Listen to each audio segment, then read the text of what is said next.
Lesson 3, Autobiographer. Autobiography. It is the story of a person's life written by himself. It is written from a person's memory of his past. In its pure form, an autobiography is an extensive true narrative of an individual's life from infancy to date. It is written by the person himself in the first person, from his own point of view and in his own personal style. He writes about the events in his life with an reappraisal or reevaluation. He has the freedom to express his personality and manners. So when we say autobiography, it is the story of your life or the person's life written by himself. Ikaw mismo, kunyari ako, tulad ko, isusulat ko yung kwento ng buhay ko, and it is called autobiography. Among the various kinds of writers, only the autobiographers feel the need to explain why they are writing about their life. Some reasons are, number 1, to leave a record about their deeds for their families. So, some writers, sinusulat nila or nagsusulat sila ng autobiography para dun sa mga family nila. Second is to comply with the wishes of friends or admirers.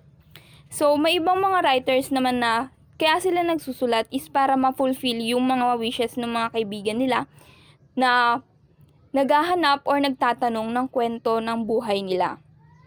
Third is to inspire young people. May mga autobiographer kasi na yung kwento ng buhay nila is masyadong significant, which is gusto nilang i-share ito para ma-inspire yung ibang tao na ma-inspire yung ibang tao na magtumulad sa kanila or gumawa ng paraan para maging katulad nila. Number 4 is to help in reform, to teach others, to better lives, to change from bad to good. So, meron naman yung iba na yung story ng buhay nila is yung ginagamit nila para ma-inspire yung ibang tao na magbago, turuan yung ibang tao na magbagong buhay, yung palitan yung mga lifestyle nila. And lastly, to acknowledge the depths which one's intellectual and moral development owes to other.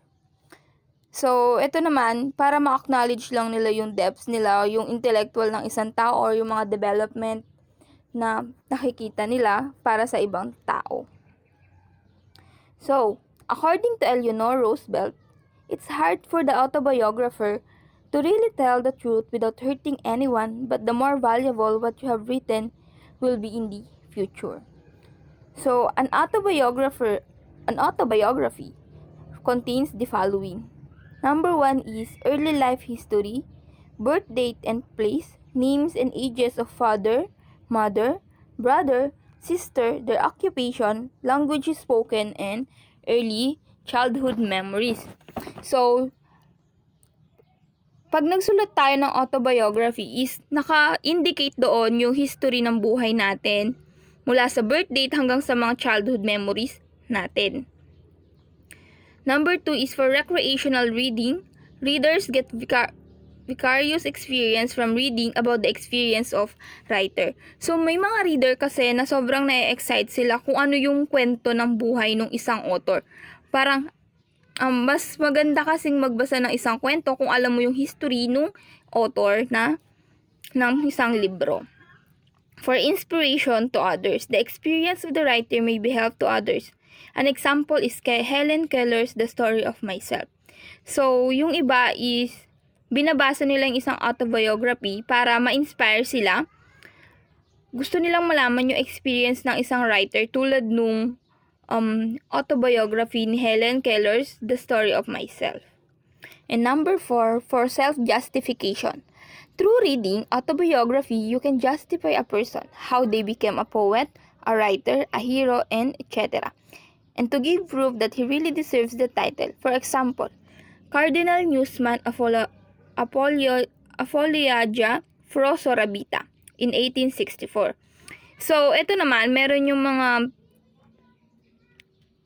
may autobiography na ang content niya is for justification, para ma-justify kung bakit siya naging poet, ba't siya naging writer, ba't siya naging hero, or kung ano man siya, para may binibigyan nila ng justification kung ano yung title na meron sa kanila. An example of an autobiography is My Childhood by Fernando Maria Guerrero. One day, when I was 10 years old, I opened my father's wardrobe, and in one of the drawers I found a notebook. On the last page, there was a brief record written by my father about the birth of his children. Only then did I come to know that I was born in Ermita on Calle Nueva in a nipa house, which was a property of my maternal grandparents. In the same notebook, I found some other details that I was born on May 30, 1873 and was baptized at the Ermita Church. One night, when I was a little older, I learned from my parents that I came into this world under sad circumstances in the midst of a great thunder and lightning.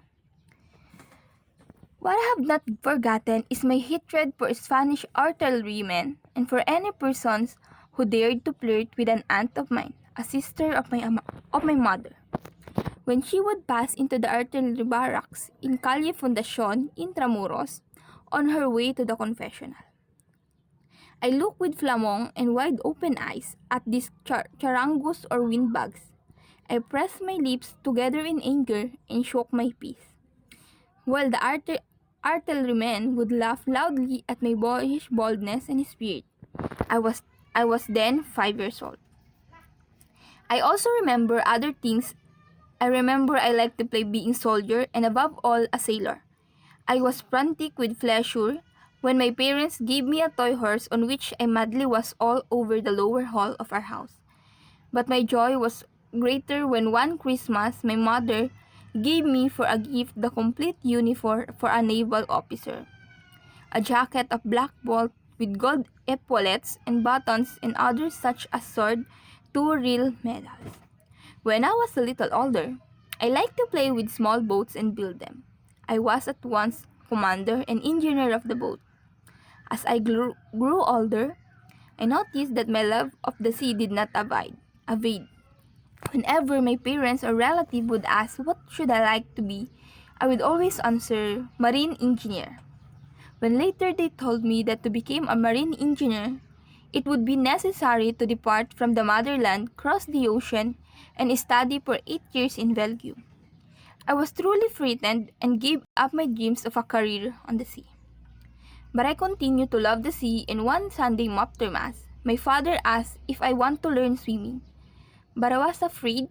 However, I was encouraged and we went. After a few days learning how to swim, I learned and succeeded. As a child, I could sing and I had the voice of a soprano. Excerpts from the autobiography of Fernando Guerrero.